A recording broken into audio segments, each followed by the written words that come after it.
Well, a little bit of late night driving. When I left home, my wife thought I was going to the Meadows, straight to Washington, Pennsylvania, and I was. I got onto the QEW, and I got thinking, why don't I just go to the place I rented, and I still have, in Macedonia. Just get up at 9 o'clock in the morning and drive the 2 hours to the Meadows. And I hate that. For some reason, I hate the drive to the Meadows. It's all highway here from Ontario to Northfield Park, but it just seems different. I don't know why, but I've made that drive to the Meadows 100 times if I've done it once. And it's exhausting for some reason. I have no idea why. I don't know why. I don't mind the drive to Northfield. So I'm going to drive to Northfield instead. I had to stop at the border anyway. I had to get my B1. It was expired. So I needed to get that done again. Got to take in some of the races. I'll tell you one thing. I was so proud of Laugh Now. Here's a horse that has gone through a number of burns, right? Purchased for a lot of money as a baby, gone through a number of burns. Nobody could seemingly get him right, get him to trot. We got him, took our time, got him square, and trained him back. And man, I'll tell you one thing. The scouting report on this guy from at least 2 people I talked to that had him, or were associated with him anyway, said sour, didn't want to do his work, and wouldn't trot. Couldn't trot. Didn't trot. Certainly looked good tonight. I haven't talked to James yet, but I was pretty proud of the way, I had said it to Amy. I said, I don't know if I've been that proud of a 5th place finisher in a while. Well, that's not true. I was proud of Slim Jimmy yesterday, but Laugh Now's not Slim Jimmy, right? 2 very different situations. Just very proud of what I saw as output. Here's a horse that had never, I told you guys that qualifying day was terrible, but 2-3, it's hard to look at that mile in 2-3 and extrapolate speed from that. 57-4 last quarter, 27-3 into a horse that's never seen that kind of speed. Very impressive. You have to believe there's a lot more there, right? I'm not saying he's a fantastic horse, but more than useful, for sure. And seems like I literally went to Mohawk. I picked up a couple of checks. I wanted to, I know why. My daughter Ava used all our computer paper, all of it. Didn't tell anybody we were out. We don't generally print stuff. It's 2022. We just email stuff back and forth. I went to print out the pages for the B1. No printer paper. So I literally went down to Mohawk. I wanted to ask James how the horse warmed up. He warmed him up last trip. He said he was perfect. Picked up the checks. Asked the girls in the office if they would print off the pages for me for my B1. So it was a useful trip down to Mohawk. And then I didn't stay for Laugh Now's race. I pulled over and watched it as I was driving down the road. Very, very happy with him. Don't believe me, just watch. Race great again. You guys see this horse getting better, right? You see him getting better, but you know why?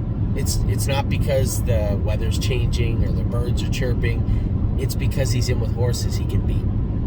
You know that. I mean, that goes without saying. You can listen to me preach about racing horses in where they win, or you can just literally look at the way Don't Believe Me, Just Watch has improved. There's no denying it. The night Scott Coulter raced him, he said he should have won, he hung, he finished second, but he raced good. Didn't hang tonight. Cleared to the lead, held off the other horses, and won the race. It's the best mile he's gone in a while. That's what happens when you race them. Remember, I really thought there was a chance to be claimed tonight, and there may be next week also. But we're certainly not moving Don't Believe Me, Just Watch out of that class under any circumstances. There's no need of it. I mean, the beauty of that class is it's an 18,000 claimer. There's not a lot of places to hide this guy. He's a 5-year-old. There's just not a lot of places to hide him, so he can stay in there. I'm sure everybody associated with the horse, you guys see how he's come back to life. And that's attributed to racing him where he can do. So, very proud of the trip he went tonight. Very, very happy for everybody involved. Impressed with his output and the way he put forth a great effort. So good for him. And a great job by Anthony Hahn to win with the horse. Next, I saw Taiwan On race. Now, I thought, my God, those are pretty hot fractions, right? It's a little unnecessary. 27, 56. Did they just suck the life out of her? Maybe she wasn't ready to go there. She seemed pretty ready, though. When Harry brought those other horses and qualified them, they seemed to bounce forward no problem. Scoped her. A little bit of blood. 2 out of 5 for blood. No mucus, no pimples, no compromised airway, just blood. So we'll be putting her on Lasix, and a welcome addition, to be honest. You know, she's got a race in a number of tracks all over Pennsylvania in the heat all summer. A welcome addition, as far as I'm concerned, for the Lasix. So she'll miss two weeks. There's not really a conflict there. I think her first stake race is, I have to look. I think it's after the 10th, so there's more than enough time.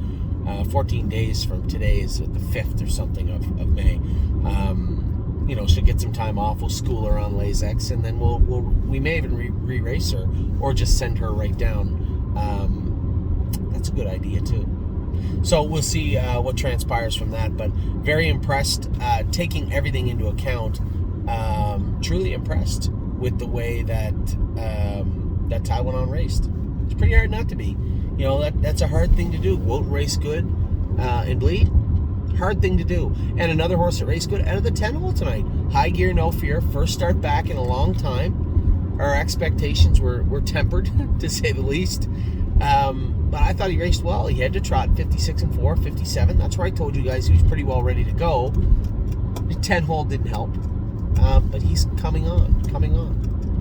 It's frustrating, I know. I feel your frustrations. I'm your partner on the horse. You know, we're going to continue to play the hand we're dealt. I think there's a lot of movement forward. I told you guys, he'll race good when he looks good. Every time I look at him, he's looking a little bit better. But you would want to see him look big and shiny and proud and confident. I don't see that yet. I just see a horse on his way to that point. So if you put any credence into what I'm saying, he'll race good when he looks good. He's got much better races ahead. That's for sure. So a good night at the track. A 5th with Laugh Now. A win with Don't Believe Me, Just Watch. A 3rd with Taiwan On. And a 5th with High Gear, No Fear. So a good start to the latter part of the week. Great day with the training and the horses racing last night. Pretty happy. Things are looking up. So obviously I'll give you an update tomorrow about how the horses race at the Meadows. We have horses racing in Ontario tomorrow also. A lot going on this weekend as we creep forward towards the open house, our unofficial start of the summer. The open house that's coming up on May the 8th. Keep in mind, as I said to everybody, I know, listen, you could tell me 100 times to do something and I may forget sometimes. So I'm going to tell you, I'll keep telling you, put in your RSVPs if you want to come in. If you want to come down for the weekend, which I implore you to do, it should be a lot of fun for the entire weekend for the stable. You guys want to come down, shoot me a message and we'll tell you where other clients are staying, hotels are staying at, either in Guelph or Cambridge or Milton or surrounding areas. It should be a lot of fun. So with that, I'll let you go for the night. As I said, great night tonight at the track. Very, very proud of everything that went on. And pretty tickled with Laugh Now. So with that, I'll talk to you all soon. I hope you had a great night. Take care.